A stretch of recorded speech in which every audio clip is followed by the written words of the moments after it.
બેંકોકમાં 7.2ની તીવ્રતાનો ભૂકંપનો આંચકા આવતા સ્થાનિકોમાં ભય. મ્યાનમારમાં 7.2ની તીવ્રતાના ભૂકંપના આંચકા.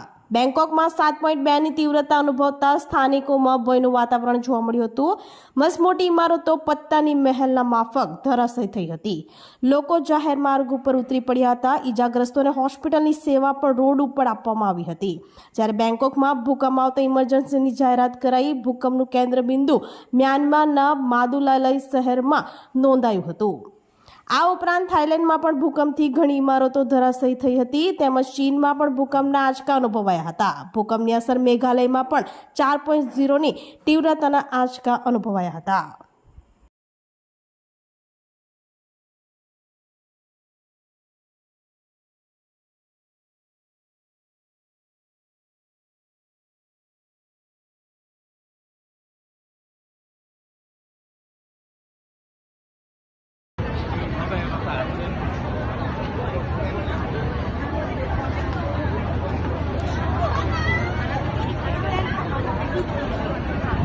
ไปหาโปเต้เลยนะถนนเลยเนี่ย